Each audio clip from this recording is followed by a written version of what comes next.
Welcome to A-Push. Today we're going to be diving into the second party system, so take a minute and familiarize yourself with your objectives. We'll be coming back to them at the end. So, of course, as you remember, we divide up American politics into party systems, this battle between two parties for political supremacy within the United States. The Federalists and the Republicans are gone, the Democrats have risen, but we don't yet have a second party to challenge them, so we're going to get that second party today. The election of 1836 somewhat kicks off the second party system, although not completely. Jackson, of course, can't run for a second term because of Washington's precedent that he set against more than 2 terms, and so Jackson is going to fade into the background and be replaced by his Secretary of State and then Vice President, Martin Van Buren. Here we see Jackson riding Van Buren like a horse. The opponents to Van Buren, and there are going to be a couple of them, are all going to be members of a political party called the Whigs, which we're going to get into shortly. But at this point, as you can see, Martin Van Buren is not racing against one Whig candidate, but he's racing against 4, which is never a good idea. You see, the Whigs each nominated a regional candidate, and so that split the vote 4 ways, and we know how this is going to end. Honestly, it might not have even mattered because Andrew Jackson is incredibly popular, and we see him here carrying Van Buren to the Capitol on his back. So here's your electoral result. Obviously, pause and take it in. But we see a couple different things here, or a couple of different things should jump out at you immediately. Obviously, the Whigs have a significant portion of the popular vote, but splitting, of course, regionally makes it really problematic. You might notice a couple faces or a couple names to recognize here. William Henry Harrison, the hero of Tippecanoe, was running as a Whig, and Daniel Webster of Massachusetts is also running. So Van Buren moves into the White House relatively easily, riding on Jackson's coattails, and so the little magician gets his own time to the center stage. And quite frankly, he's fine. He's fine. He's facing growing opposition, and so just like as other political parties solidify, it becomes more difficult to pass your agenda. And the way that John Quincy Adams was elected meant that he couldn't get a lot done. Van Buren faces the same thing as the Whig Party starts to solidify. And what you start seeing is all of the disaffected enemies of Jackson start to flow into the Whig Party, and now we've got 2 parties again. We've got the Democrats, who are somewhat like Jeffersonian Republicans, and the Whigs, who are like neo-federalists, kind of. Obviously, some differences here, but one is stronger government, promoting economic growth through banks and things like that, urbanization. The other is small agrarian farmers, anti-bank, anti-central government. Hopefully, these platforms sound somewhat familiar. The Whigs tried to tap into a new group of voters, the workers. Previously, prior to the market revolution, of course, urban laborers had been an insignificant portion of the electorate. But with the market revolution significantly expanding American industry, they're going to become a much more important political force. And so the Whigs' goal was to tap into that, hoping that by pushing for high protective tariffs and growing the urban economy, they could get workers on their side to counter the strength of the Jacksonians amongst Western farmers.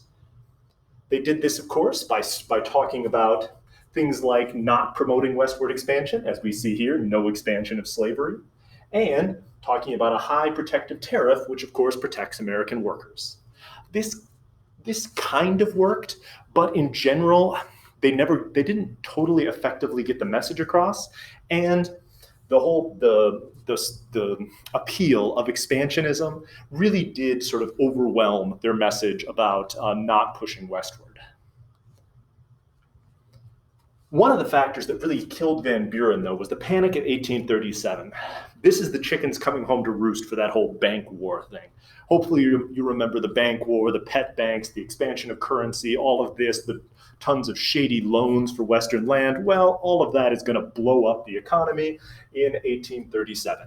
You're going to see all of the hallmarks of a financial panic, the bank crisis. You see the run on the bank here in the background. We see, of course, no one going to the customs house to trade. And look, there is a guy drunken, ignoring his wife and young child. All of the terrible things that economic crises create. Here we see a hilarious political cartoon where a worker who used to be middle class, you can tell this, of course, because of his fancy attire and the working tools he's got on the ground, he's offering a hilarious line like, "I have no money and can't get any work." And the children are saying hilarious things like, "I'm so hungry. And look, the bank is coming to foreclose on their middle class house. And whose fault is it? Well, all you have to do is look to the portraits in the background to see it's Jackson and Van Buren's fault that everything is blowing up." Here is an even more obvious attack on Van Buren. Look, Van Buren is a dragon going to destroy the US Treasury. And Jackson's dressed as a woman for some reason. Exciting stuff. The other crisis that destroyed Van Buren's presidency was a renewed battle over slavery. The battle over slavery had been sort of simmering for a while, and we'll get into the role of the Second Great Awakening in reemerging American political reform and social reform. But a couple crises really brought this whole slavery thing to a head. One, of course, is the gag rule, the banning of the discussion of slavery, which really galvanized enemies of slavery to try to push back against this, most famously John Quincy Adams, who at this point is a member of the House of Representatives. But the other crisis is the Amistad Crisis. The Amistad was a Spanish slave ship where the enslaved people rose up, killed the Spaniards, and then sailed the ship into Boston Harbor. And so there was this massive crisis about like, well, what do we do with this? I mean, clearly we're not going to send these slaves back to Spain or to the Caribbean, but for the Southerners, the precedent of helping rebellious slaves was obviously somewhat problematic for them. And so there was a trial. John Quincy Adams supported the crew or defended the crew of the Amistad. And in the end, they won their freedom, which of course is a huge victory for abolitionists, but a massive blow to Southerners who then get even stronger in their pro-slavery positions. Here we see the trial of the Amistad with John Quincy Adams defending the crew and negotiating / arguing for their freedom. And here we go, pro-freedom or pro-abolitionist propaganda. So for the election of 1840, Martin Van Buren's going to run, but he's going to run into the buzzsaw that is William Henry Harrison. You see, the Whigs had been following and watching and learning from the Democratic playbook, and they're gonna pull out all the stops and more or less run their own populist war hero candidate. So here is William Henry Harrison being ridden by all of our Whigs. And what they're making fun of here is, of course, the fact that Harrison, based on the fact that he's a slave owner, he's a popular general, he's a Western farmer, he then moved to the West and was a farmer. He has all of the characteristics of a Democrat, but here he is being ridden by the Whig Party to power. And so there was some real question as far as like, what are William Henry Harrison's actual ambitions versus to what extent is he simply a puppet of Henry Clay and the Whig establishment? But the Whigs ran their candidate and ran an amazing campaign, highlighting a couple different things. One, the Battle of Tippecanoe. Remember how many Native Americans William Henry Harrison killed at the Battle of Tippecanoe? He should probably be president. The Tyler 2 part is John Tyler of Virginia was actually a Democrat who they put on the ticket in order to try to get Southern votes. And so you've got a Whig presidential candidate with a Democrat vice presidential candidate, which is interesting. They also have a little log cabin here as in the advertisement in order to emphasize the fact that William Henry Harrison was born in a log cabin. Of course, William Henry Harrison was not born in a log cabin, but if we say it enough times, maybe it becomes true. We'll see if it works. Here's William Henry Harrison next to a log cabin, emphasizing how he was a poor Western farmer and not a wealthy Virginian slave owner.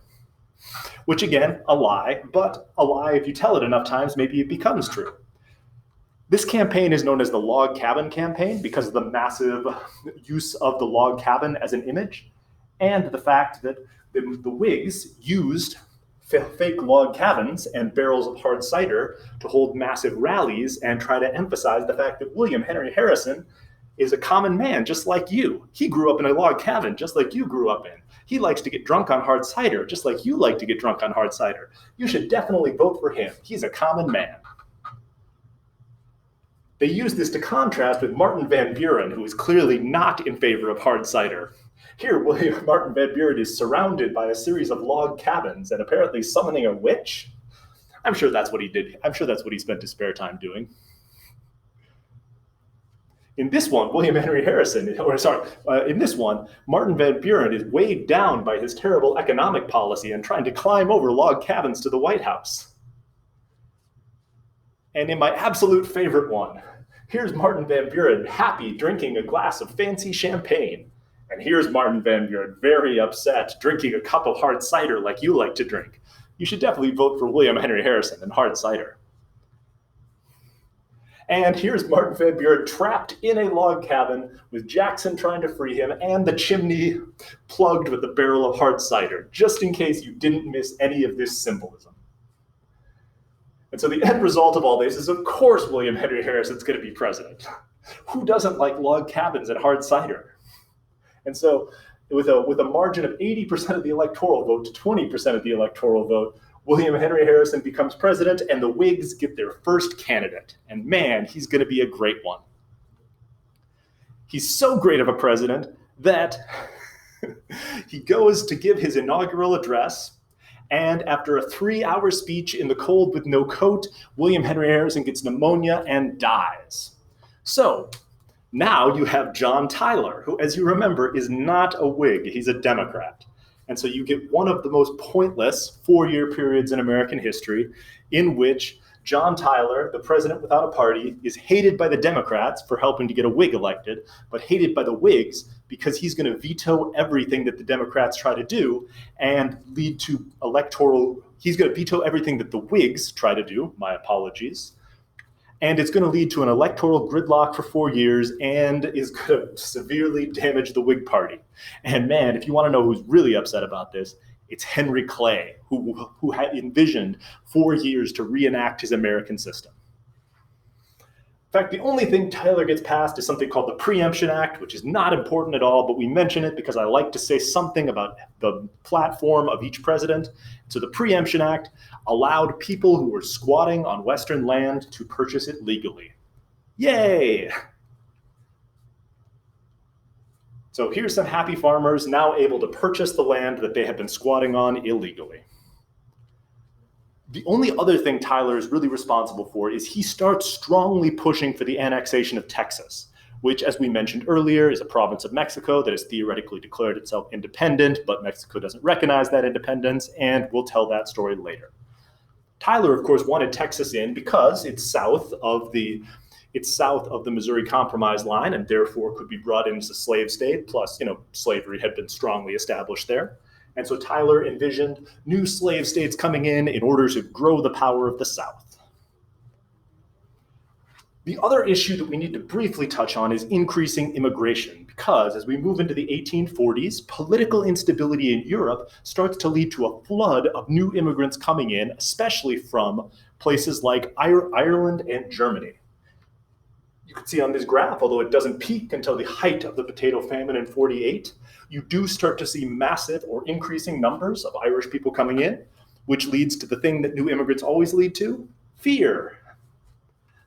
Most of these immigrants, because they're coming over penniless, as opposed to previous groups of immigrants who at least had some resources, have to settle in urban areas of the North. And so you start seeing concentrated communities of Irish and German people in urban neighborhoods of the North, which leads to a lot of nativism and hostility towards new immigrants. And so just like we were once terrified of French immigration, now we're terrified of Irish immigration. And in the future, as new groups of immigrants come, we could be terrified of them. Because the Irish are too different from us to ever become real Americans. I mean, seriously, how could they possibly be integrated into society? I just don't see it happening.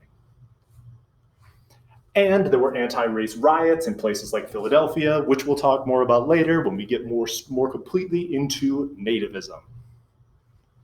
So this brings us back to our objectives. Make sure you can provide some specific detail in order to answer these questions. And when we come back, we'll be moving on to talk about the Second Great Awakening and the era of American reform.